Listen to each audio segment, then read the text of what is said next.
Mes chers amis, plus que 4 jours. 4 jours pour élire notre député. Pour moi, les choses sont claires.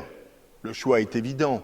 Mais je vous invite aujourd'hui à être attentif aux conséquences de votre choix. En effet, l'arrangement entre état-major parisien continue. C'est-à-dire que le parti de M. Zemmour a décidé de se retirer au profit de Mme Le Pen. C'est-à-dire que c'est un nouvel arrangement de l'extrême droite. C'est surtout un nouvel arrangement entre Parisiens. Déjà, les états-majors parisiens ont décidé de mettre de côté les candidats locaux pour l'extrême droite et de nous imposer un candidat venu d'Anglo près de Lille. Et là, la candidate de M. Zemmour a décidé de se retirer au dernier moment, en catimini, parce qu'il y a eu effectivement un accord politique.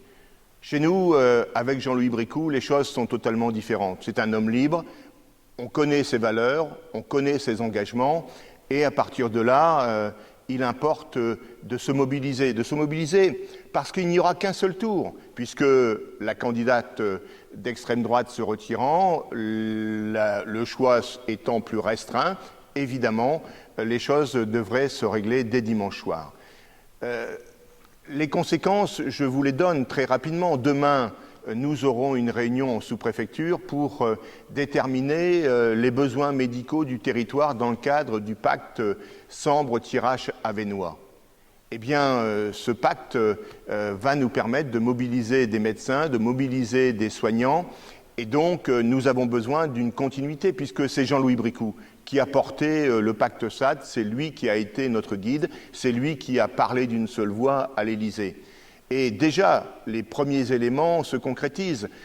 Nous avons, depuis la semaine dernière, un coroscanner arrivé en fonction au centre hospitalier d'Hirson. Nous avons une nouvelle ambulance. Nous avons des moyens qui vont permettre de mieux soigner et d'avoir de véritables relations entre ville et hôpital.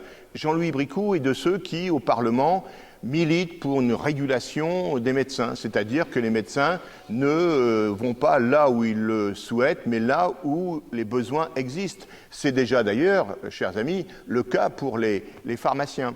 Alors oui, nous avons besoin de continuer, d'amplifier, et donc de ne pas tenter l'aventure des démagogues, l'aventure des parachutés. Alors oui, ici à Hirson, ici en Thiérache, dans l'unité, dans le progrès et sans parachuter. Alors oui, ici plus qu'ailleurs, c'est Jean-Louis.